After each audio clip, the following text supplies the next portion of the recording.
The drilling machine stopped with a loud bang. Deep inside the asteroid called New Ceres, the workers had found something that was not rock or metal. Something that should not be there. Jake Morrison wiped the sweat from his face and looked at the readings on his tablet. He had been running this mining colony for 3 years, and he had never seen anything like this. The scanner showed a large object buried 2 miles down in the asteroid's core. It was big, smooth, and gave off a strange energy that made the machines act funny. "Get Dr. Rodriguez down here," Jake told his assistant, Pete. "Tell her to bring her whole team." Within hours, the colony was buzzing with activity. Dr. Elena Rodriguez arrived with her team of scientists who studied old alien stuff. They had special tools and fancy equipment that could tell them how old things were and what they were made of. Jake watched from the observation deck as the scientists worked. They moved carefully around the object they had pulled from the rock. It looked like a suit of armor, but not like anything humans had ever made. The armor was tall, maybe 7 feet, and it looked like it was made from living metal. The surface moved slowly, like breathing. Strange symbols covered every inch of it, symbols that seemed to glow with their own light. "What do you think it is?" Pete asked, standing next to Jake. Jake shook his head. "Nothing good, I bet. In my experience, when you dig up old alien stuff, it usually means trouble." Dr. Rodriguez came up to the observation deck, her eyes bright with excitement. "Jake, this is amazing. We've dated the armor to be at least 3 million years old, maybe older. And the metal it's made from, we can't even identify it. It's like nothing we've ever seen." "Great," Jake said. "So we found a 3 million-year-old piece of alien armor that's made of mystery metal. What could go wrong?" Dr. Rodriguez didn't catch his sarcasm. "The symbols on it match ones we've found at dig sites all over the galaxy. Whatever civilization made this, they were everywhere. And then they just disappeared." Jake had heard stories about the old civilizations. Most spacers had. There were ruins on planets throughout the galaxy, left by races that had vanished. Long before humans ever left Earth, the aliens who were still around, the Zephyrians with their big brains, the Kralliks with their tough shells, the Nexari with their fancy computers, they all had stories about the old ones. "Have you told the Galactic Council about this?" Jake asked. "I sent a report this morning," Dr. Rodriguez said. "They're very interested. Apparently, this isn't the first suit of armor like this that's been found." That made Jake's stomach feel cold. "What happened to the others?" "They call them Sentinel suits," Dr. Rodriguez explained. "The stories say they choose their own owners, but every time someone tries to put one on ... they die." Jake finished. Dr. Rodriguez nodded. "Every time. The council has records of dozens of attempts over the centuries. The armor kills whoever touches it. But they keep trying, because the legends say that if someone is chosen, they become incredibly powerful, strong enough to fight armies." Jake looked down at the armor. Even from up here, he could feel something from it. Not good or bad, just ... old and lonely. Like it had been waiting for something for a very long time. "So what happens now?" he asked. "The council is sending a team," Dr. Rodriguez said. "Representatives from 6 different species. They want to try again." Jake felt a chill run down his spine. "On my colony?" "The armor can't be moved," Dr. Rodriguez said. "We tried. It won't budge. It's like it's decided this is where it wants to be." 2 days later, the ships arrived. Jake stood on the landing pad and watched as the council's team came down the ramp. He had dealt with aliens before, but this group was different. They moved like soldiers, like people who had seen too much death. The leader was a Krallix named Commander Vex Thalarin. The Kralliks looked like giant crabs that walked on 2 legs, with thick shells that could stop bullets. Thalarin had scars on his shell that told stories of many battles. Administrator Morrison, Thalarin said in his deep, clicking voice, "We appreciate your cooperation in this matter." "I'm not cooperating," Jake said. "I'm just trying to keep my people safe. This armor of yours has killed everyone who's touched it." "The armor is not ours," Thalarin replied. "It belongs to the architects, the race that made it. We are simply trying to understand their legacy." Behind Thalarin came the other representatives. There was Zara Molketh, a Zephyrian whose pale skin seemed to glow with inner light. The Zephyrians were telepaths who could read minds and move things just by thinking about them. Next came Node 7, a Nexari who was more machine than flesh, with glowing circuits visible under his transparent skin. The others were species Jake didn't recognize, but they all had the same look in their eyes. They were here to die, and they knew it. "The ceremonies will begin tomorrow," Thalarin announced. "We have converted your main hangar into a testing facility." Jake wanted to argue, but what could he say? The Galactic Council had authority over anything involving alien artifacts. He was just a human running a small mining colony on the edge of nowhere. That night, Jake couldn't sleep. He walked through the quiet corridors of the colony, past the sleeping quarters where his workers dreamed of home. These were good people, mostly.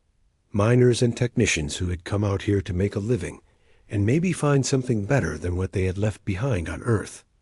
Jake had been a soldier once, back when Earth was still fighting wars against itself. He had seen too many friends die for causes that seemed important at the time, but looked foolish later.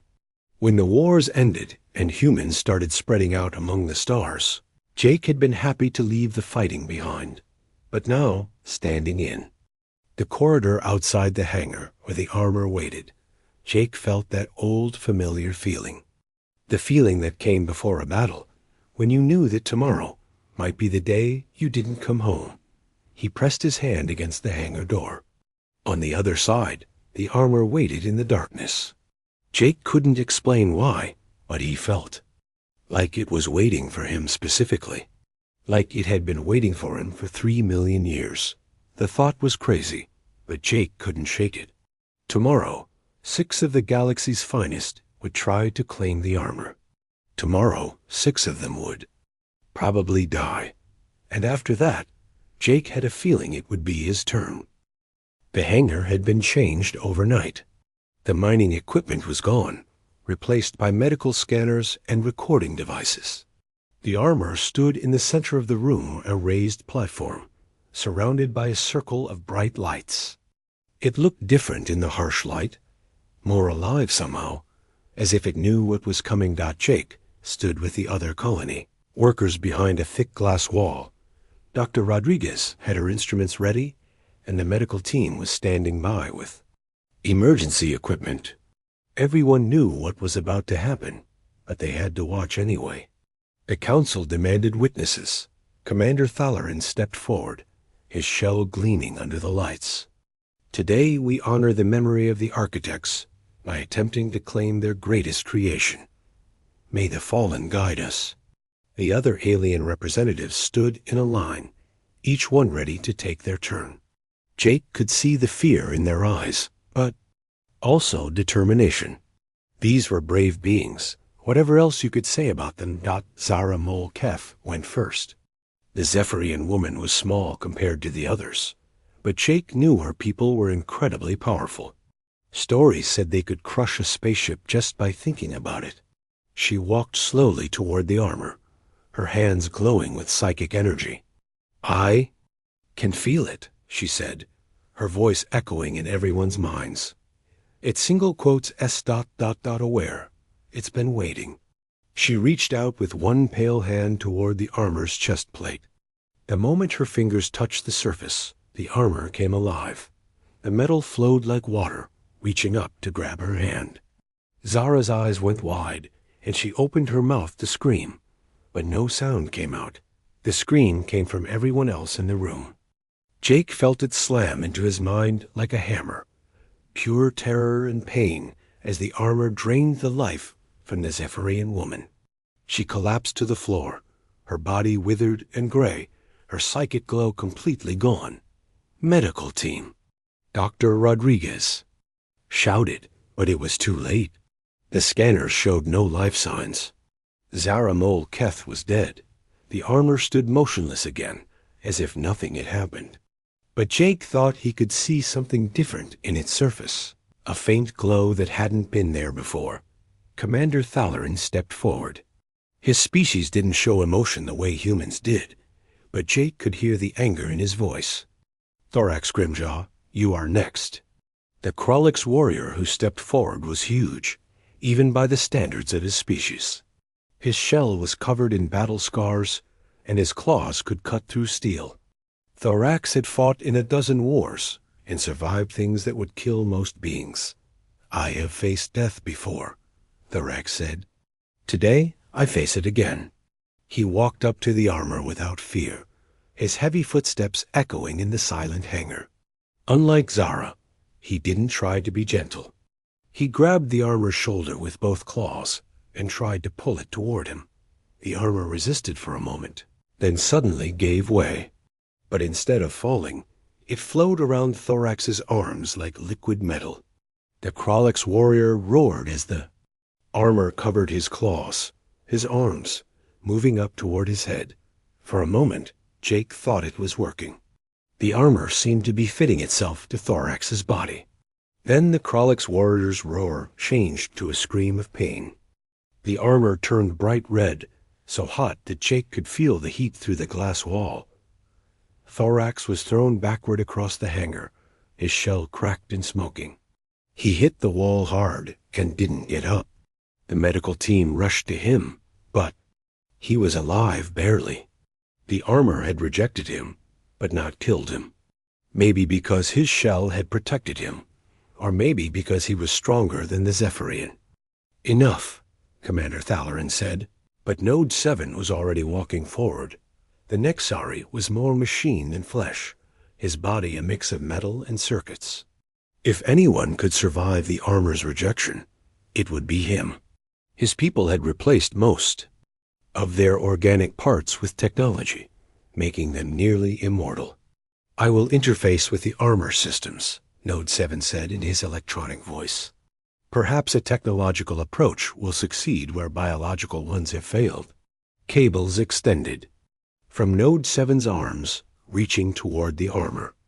But before they could make contact, the armor's surface became mirror bright, reflecting Node 7's own circuits back at him.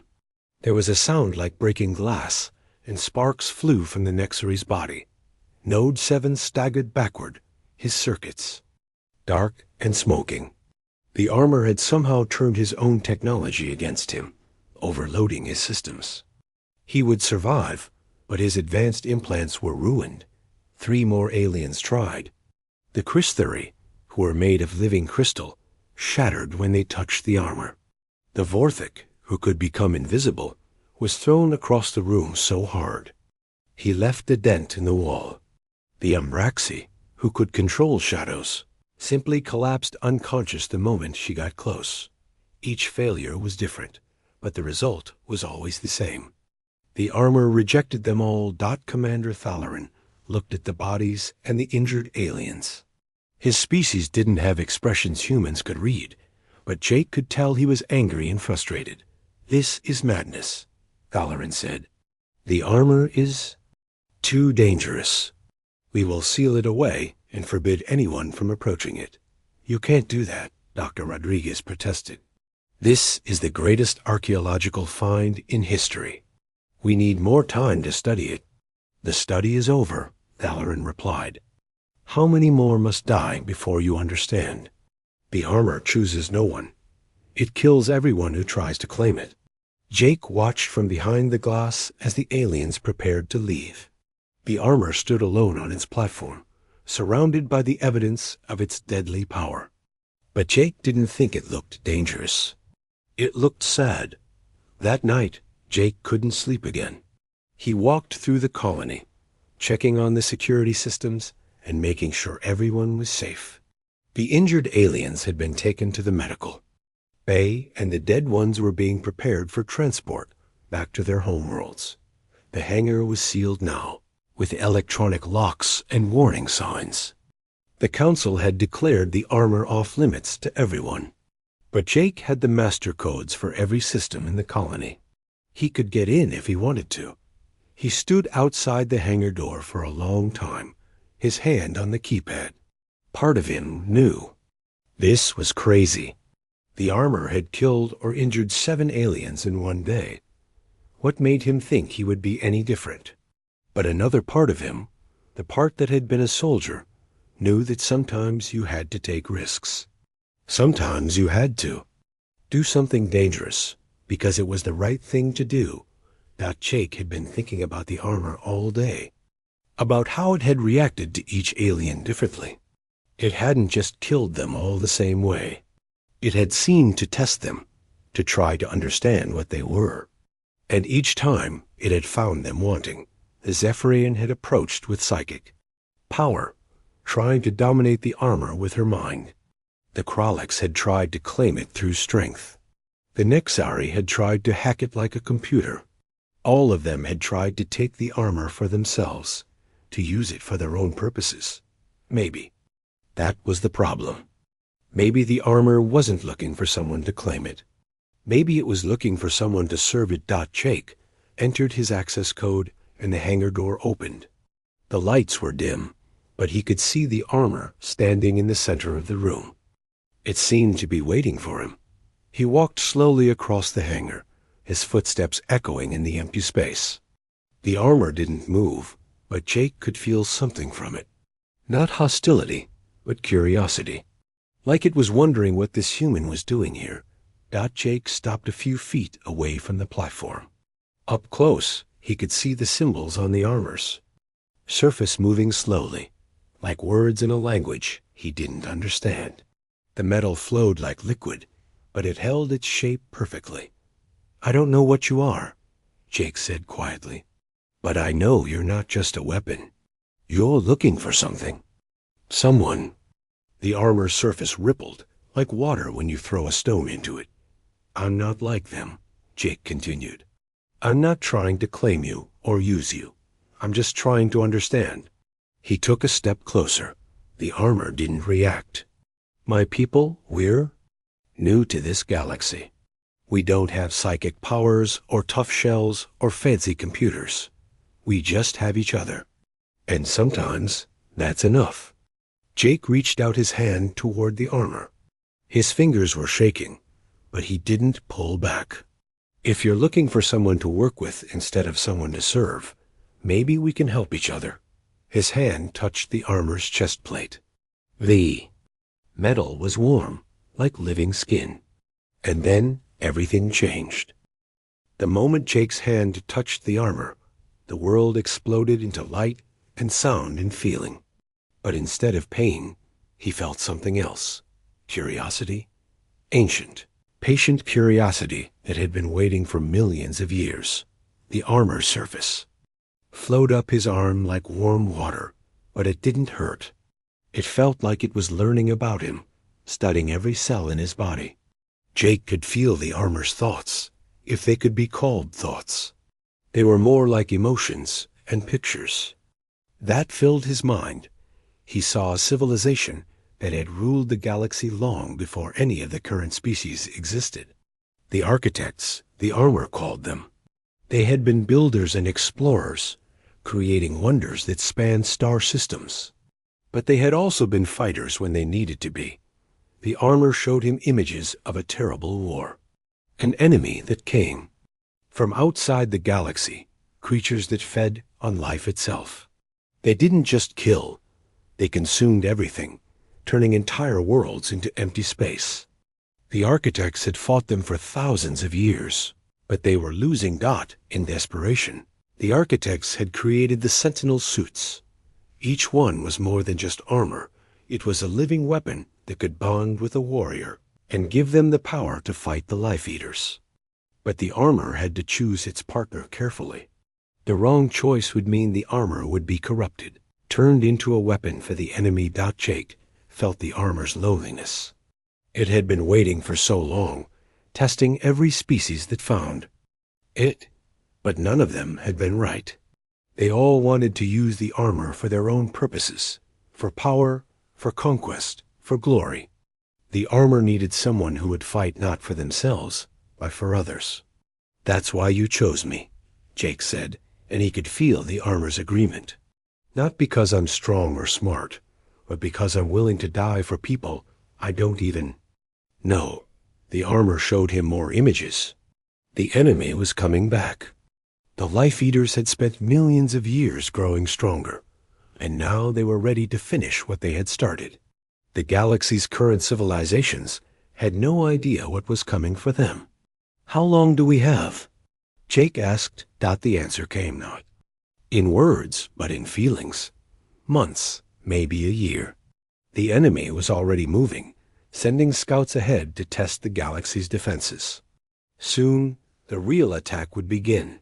The armor finished its bonding with Jake's body. He felt it integrating with his cells, becoming part of him. His senses became sharper, his strength increased, his mind cleared.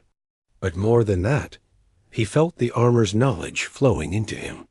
How to fight, how to survive, how to use weapons that existed beyond normal space, and Time. Jake looked down at himself. The armor covered his entire body now, but it felt as natural as his own skin. It was a deep blue color, almost black, with lines of silver energy running through it. He felt powerful, but also responsible. The armor had chosen him not just to fight, but to protect. Alarms started ringing throughout the colony. Jake could hear people shouting, running through the corridors. Something was happening outside. He ran to the hangar doors, moving faster than he ever had before. The armor enhanced his speed and strength, making him feel like he could run through walls. The doors opened before he reached them, and he stepped outside into chaos. The sky above New Ceres was wrong. Where there should have been stars, there was nothing. Not darkness, but actual nothingness, a hole in space that hurt to look at. And coming through that hole was a ship unlike anything Jake had ever seen. It wasn't built like normal ships. It seemed to exist in several dimensions at once, its hull shifting and changing as Jake watched. Looking at it made his eyes water and his head hurt. The armor helped him focus, filtering the ship's reality-warping effects. "Harvester," the armor whispered in his mind. "The scouts have found us." The alien ship began to attack the colony. But its weapons weren't like anything Jake had seen before. Instead of lasers or missiles, it fired spheres of nothingness that made everything they touched simply stop existing. Buildings, people, even the ground itself. All of it just vanished. Watched in horror as one of the evacuation ships tried to take off. The sphere of nothingness caught it halfway up, and the ship simply ceased to be. Not destroyed, not blown up, just gone, as if it had never existed. "I have to stop it, Jake." The armor agreed. It showed him how to use its weapons, how to move in ways that normal physics couldn't explain. Jake felt himself change, becoming something more than human, but still human at the core. He launched himself into the sky, the armor's flight systems, carrying him toward the harvester ship. The aliens inside noticed him coming and turned their weapons on him. Spheres of nothingness flew past him, but the armor helped him dodge them. It existed partially outside normal space, making him one of the few things that could survive the harvester's attacks. The battle was like nothing Jake had ever experienced. He fought an enemy that used the laws of physics as weapons that could make reality itself into a tool of destruction. The armor guided him, teaching him how to fight back with weapons that existed in dimensions he couldn't even name. Jake fired bolts of energy that could cut through the fabric of space itself. He created shields that existed in multiple realities at once. He moved in ways that should have been impossible, dancing between dimensions to avoid attacks. That would have erased him from existence. But the Harvester was ancient and powerful. It had destroyed entire civilizations, consumed worlds beyond counting. Jake was just one person, even with the armor's help. He was fighting a losing battle. Then he realized something. The Harvester wasn't trying to destroy him. It was studying him, learning from him. Every attack it made was a test, trying to understand what he was and how he could exist. The armor showed him the truth. The Harvester wasn't here to attack the colony. It was here to investigate why one of the Sentinel suits had finally activated after millions of years. It wanted to know who had been chosen and why Jake stopped fighting and hung motionless in space. The armor systems keeping him alive in the vacuum. The Harvester ship stopped attacking and moved closer, its impossible hull shifting and changing as it examined him. "You want to know why the armor chose me," Jake said, knowing the aliens could hear him somehow. "It's because my people understand something yours don't. We know that the strongest individuals are the ones who choose to serve others." The Harvester ship pulsed with energy. Jake felt its alien intelligence trying to understand his words, trying to make sense of a concept that was foreign to them. "You consume civilizations because you think unity is strength," Jake continued. "But real strength comes from diversity, from people choosing to work together while still being themselves." The ship's hull flickered, and Jake felt something like surprise from the aliens inside. They had expected him to be like the architects, focused on individual power and glory. But Jake was something they had never encountered, a warrior who fought not for conquest, but for protection. The Harvester ship began to retreat, pulling back toward the hole in space.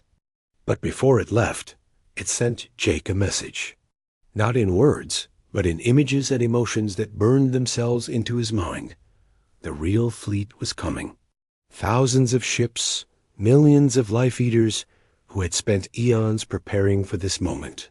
They would be here soon, and when they arrived, the galaxy would face a choice: submit to consumption or fight a war that would destroy everything.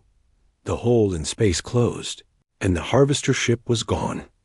Jake floated in the darkness above New Ceres, the armor systems keeping him warm and alive. Below him, the colony was in chaos. People were running around, trying to understand what had happened. Jake landed softly in the main plaza, his armored feet touching the ground without a sound. The colonists gathered around him, their faces filled with fear and confusion. "What was that thing?" Dr. Rodriguez asked, her voice shaking. "A scout," Jake replied. "The enemy the armor was made to fight. They're coming back."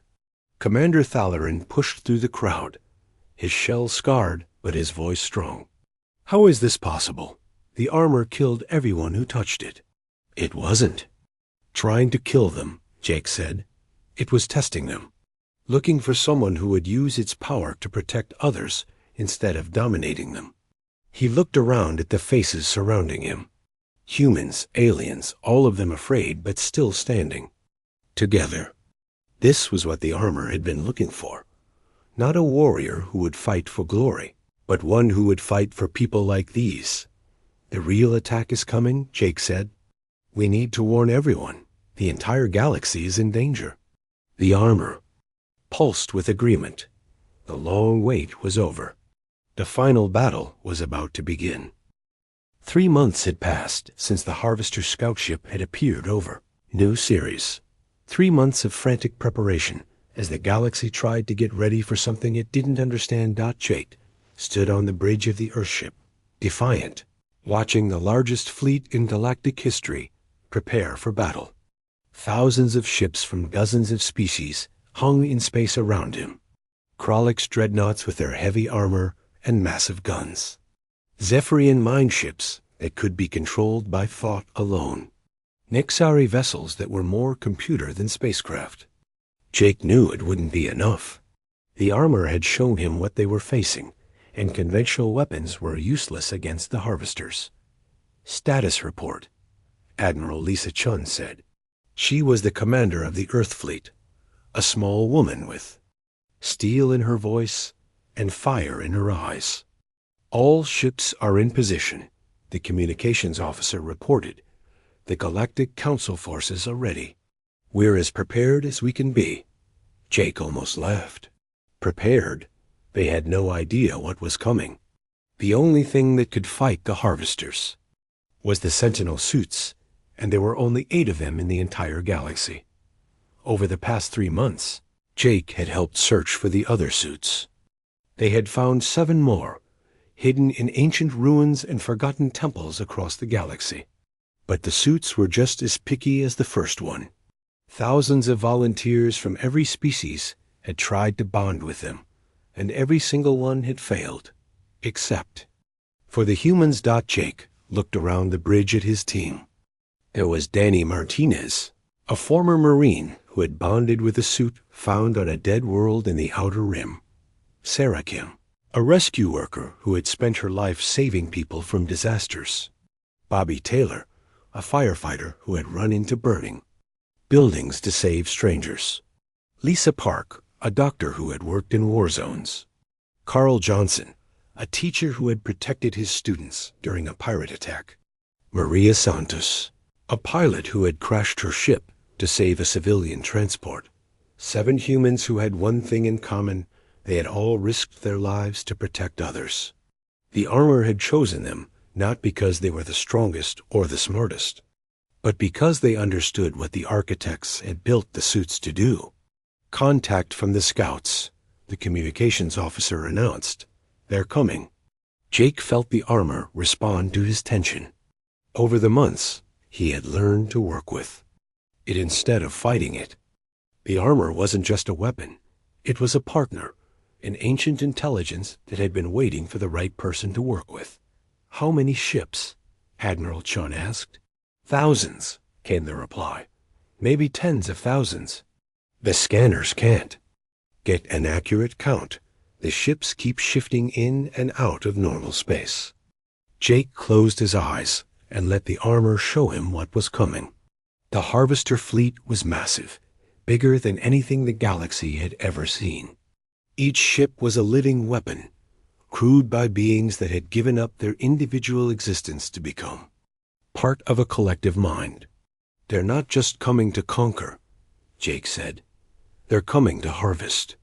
They want to consume every living thing in the galaxy." "Then we stop them," Admiral Chun said simply. The first harvester ships appeared at the edge of the system, their hulls flickering between dimensions.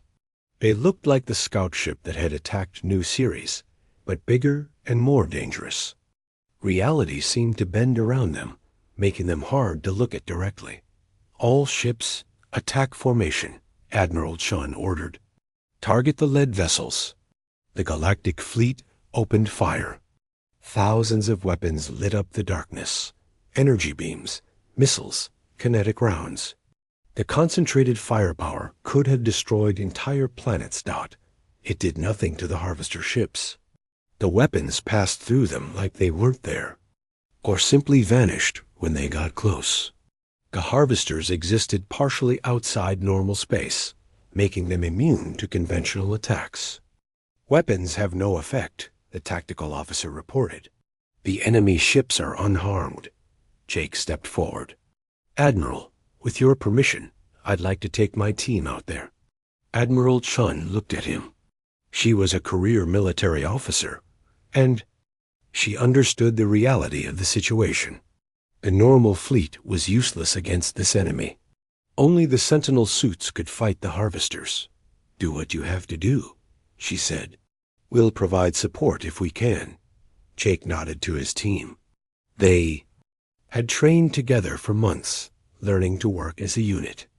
Each of them wore a Sentinel suit now, the ancient armor adapting to their bodies and personalities. They were no longer just humans. They were something new, something the galaxy had never seen before. The 8 of them left the ship together, flying through space toward the harvester fleet. The armor systems kept them alive in the vacuum, and its weapons made them dangerous to enemies that existed beyond normal reality. The battle that followed was unlike anything in galactic history. Jake and his team fought ships that could erase matter from existence, that could turn the laws of physics into weapons. They moved through dimensions that had no names, fighting enemies that existed in multiple realities at once. Danny Martinez used his suit's weapons to cut through the fabric of space itself, creating tiers in reality that the Harvester ships couldn't cross. Sarah Kim generated shields that existed in several dimensions at once, protecting the galactic fleet from attacks that would have erased them from existence. But the Harvesters were learning. They studied each human's fighting style, adapting their attacks to counter the Sentinel suits. Jake realized that this wasn't just a battle, it was a test. The Harvesters were trying to understand what made the humans different from the architects. "They're not trying to destroy us," Jake said over the comm system. "They're trying to understand us. Does it matter?" Danny replied, dodging a beam of energy that would have unraveled his atoms. "They're still shooting at us." Jake thought about what the armor had shown him. The Harvesters weren't evil. They were collectors. They believed that individual consciousness was chaos, that the only way to preserve life was to absorb it into their collective mind. They had fought the architects because the architects had been individuals, each one fighting for their own glory and power. But humans were different. They were individuals who chose to work together, who sacrificed themselves for others while still maintaining their own identities. It was a concept the Harvesters had never encountered. "Stand down," Jake ordered his team. "Stop fighting." "Are you crazy?" Sarah asked. "They'll kill us." "No," Jake said. "They won't. Trust me." One by one, the humans stopped fighting and hung motionless in space. The Harvester ships stopped attacking and moved closer, their impossible hulls shifting and changing as they studied the humans. Jake opened a communication channel to the Harvester fleet. "You want to know why the armor chose us," he said. "It's because we understand something you don't. Individual identity and collective purpose can exist together." The response came not in words, but in emotions and images that flooded Jake's mind. The Harvesters were confused. They had expected the humans to be like the architects, proud, individual, fighting for personal glory. But the humans were something else entirely. "You consume civilizations because you think unity requires the destruction of individuality," Jake continued. "But real unity comes from individuals choosing to work together while still being themselves." The Harvester ships pulsed with energy. Jake felt their collective mind trying to process this idea, trying to understand how it could be possible. "Look at us," Jake said. "We're 8 different people with 8 different personalities, but we fight as one. We don't lose ourselves. We make ourselves stronger by working together." The largest Harvester ship moved closer. Jake could feel the alien intelligence inside it, ancient and powerful, but also curious. For the first time in millions of years, it had encountered something it didn't understand. "You offer an alternative to consumption," the alien voice said in Jake's mind. "Individual consciousness preserved within collective purpose. This is interesting." "It's more than interesting," Jake replied. "It's possible. We can show you." The Harvester ship was silent for a long moment. Then Jake felt something like laughter from the alien mind. "You would teach us to be like you?" the voice asked. "To preserve individual identity while working toward common goals?" "If you're willing to learn," Jake said. The entire Harvester fleet began to change. Their ships pulled back from the galactic fleet, forming a defensive formation rather than an attack formation. The weapons that had been charging to destroy entire worlds powered down. "We will consider your words," the alien voice said. "But know this, we will return in 1,000 years to see if your galaxy has learned this lesson. If not, if you have returned to the chaos of pure individualism, we will complete our harvest. We'll be ready," Jake said. "Not to fight you, but to show you what we've learned." The Harvester fleet began to retreat, their ships flickering between dimensions as they prepared to leave. But before they departed, the largest ship sent one final message to Jake. "You have given us much to consider, human. Your species has shown us something we thought impossible. But understand this, not all of our kind will be AS. Patient as we are, there are others among the harvesters who believe only in consumption. They will test your resolve." Jake felt a chill run through him despite the armor's warmth. "How? Many others? Enough," came the reply. "Prepare your galaxy well. Teach them what you have shown us. When we return, we will judge." 1 year had passed since the Harvester fleet had retreated from galactic space. 1 year since Jake Morrison had convinced an ancient enemy to give the galaxy a chance to prove itself. Now he stood in the training facility on New Ceres, watching. The next generation of candidates try to bond with the Sentinel suits. The colony had changed completely. What had once been a simple mining operation was now the galaxy's most important military training center. Representatives from every species came here to try their luck with the ancient armor, hoping to join the small group of humans who had successfully bonded with the suits. But so far, every non-human candidate had failed. Jake watched as another Krolix warrior approached one of the suits. This one was younger than the others, with fewer scars on his shell. He had spent months preparing for this moment, studying human psychology and philosophy, trying to understand what made Jake's species different. The young Krolix reached out toward the armor with one clawed hand. For a moment, Jake thought it might work. The armor's surface rippled, seeming to consider the alien's touch. Then, as always, it rejected him. The warrior was thrown backward, his shell cracked but his life intact. "Why?" the Krolix asked as the medical team helped him to his feet. "I understand the concepts. I want to protect others, not use the armor for personal gain. Why won't it accept me?" Jake walked over to help the young warrior stand. Over the past year, he had gotten this question hundreds of times from hundreds of different candidates. "Understanding it in your mind isn't enough," Jake said gently. "It has to be part of who you are, built into your very nature. Humans didn't learn to sacrifice for others. We evolved that way. It's written into our DNA." Dr. Rodriguez approached with her latest test results. She had been studying the successful human candidates for months, trying to understand what made them different. "I think I'm starting to understand," she said, showing Jake her tablet. "It's not just about being willing to sacrifice for others. Every species in the galaxy has individuals who can do that. It's about how humans balance individual identity with collective purpose." Jake looked at the data. Dr. Rodriguez had been studying brain scans and genetic patterns, comparing the successful candidates with those who had failed. "Most species evolved as either pack hunters or solitary predators," she continued.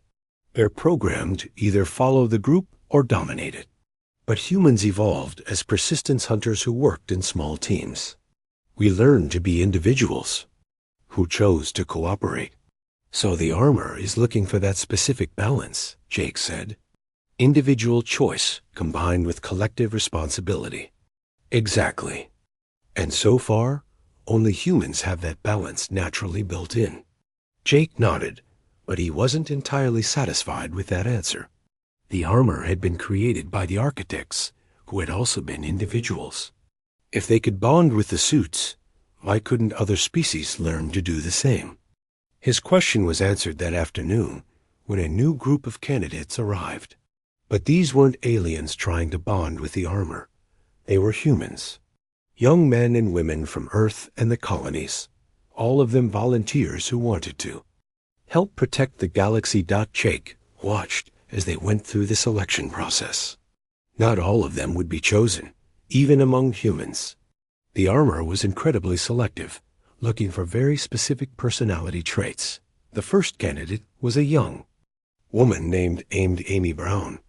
She was a paramedic from one of the outer colonies, someone who had spent her life helping others. She approached the armor with confidence, but also respect, treating it like a partner rather than a tool to be claimed. The armor responded immediately.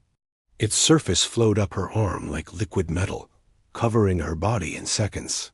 Amy gasped as the bonding process began, but it was a gasp of wonder, not pain. The armor fit her perfectly, adapting to her body and mind. "Welcome to the team," Jake said as Amy looked down at her new armor with amazement. The next candidate was a firefighter named Tony Clark. He had saved dozens of people from burning buildings over his career, never thinking of himself as a hero. The armor accepted him just as quickly as it had accepted Amy by the end of the day. 3 more humans had successfully bonded with Sentinel suits that had been discovered in recent months. The galaxy now had 13 human-operated suits, making them the most powerful military force in known space. But Jake knew 13 wouldn't be enough. The armor had shown him glimpses of other harvester fleets, ones that might not be as patient as the first. If they came to test the galaxy's resolve, 13 suits might not be enough to protect billions of lives. That evening, Jake stood on the observation deck of the training facility, looking out at the stars. Commander Thalarin joined him, the old Krolix warrior moving slowly. His injuries from the failed bonding attempt had never fully healed.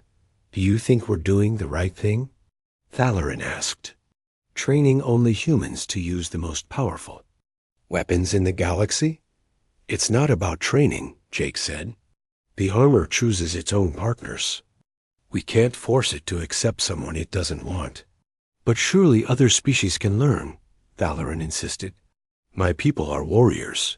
We understand sacrifice and duty." Jake looked at the old soldier. Over the past year, he had come to respect Thalarin's dedication to protecting the galaxy, even if he couldn't use the armor himself. "Your people understand duty to the clan," Jake said. "My people understand duty to strangers. That's the difference the armor is looking for." Thalarin was quiet for a moment. "And if that difference isn't enough? If more harvesters come and 13 suits can't stop them?" Jake felt the armor pulse with confidence. It had been showing him new things lately, sharing knowledge about other weapons the architects had created. Not just the Sentinel suits, but entire fleets of ships that could fight in multiple dimensions. "Then we'll find another way," Jake said. "The armor isn't the only thing the architects left behind. There are other tools, other weapons. But they all require the same thing: people who fight for others, not for themselves. And you think only humans can do that?" Jake thought about it. Over the past year, he had seen countless acts of heroism from every species in the galaxy. Krolix warriors, throwing themselves into hopeless battles to protect civilians. Zephyrian telepaths burning out their own minds to save others. Nexari scientists sacrificing their enhanced bodies to complete important research. "No," Jake said finally. "I think every species can do it, but humans do it differently. We do it while staying individuals. And that's what the armor needs. Someone who can be part of a team without losing themselves." A new alarm sounded from the training facility. Jake and Thalarin rushed inside to find Dr. Rodriguez staring at her instruments with excitement. "What is it?" Jake asked.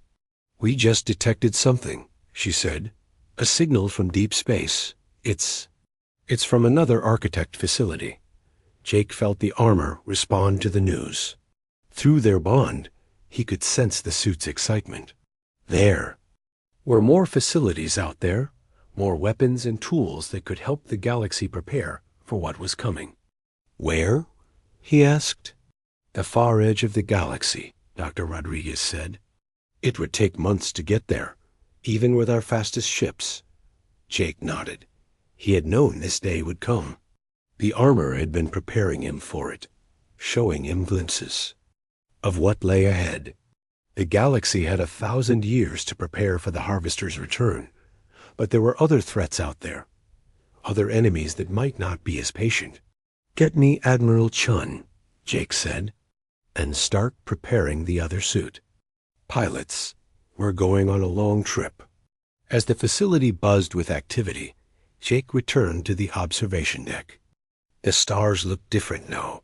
Not just points of light, but destinations. Out there somewhere were the tools the galaxy would need to survive the coming trials. The armor had chosen humanity for a reason. Now it was time to prove that choice had been the right one. Jake Morrison had been a simple colony administrator a year ago. Now he was the leader of the galaxy's most elite fighting force, bonded with a weapon that was older than most civilizations. It wasn't a responsibility he had wanted, but it was one he would carry, because that's what humans did. They carried the weight so others didn't have to. The armor pulsed with agreement, and together they watched the stars, preparing for whatever challenges lay ahead. The galaxy had 1,000 years to learn the lesson humanity had taught the harvesters, that individual freedom and collective purpose could coexist. Jake would make sure they had the tools to prove it.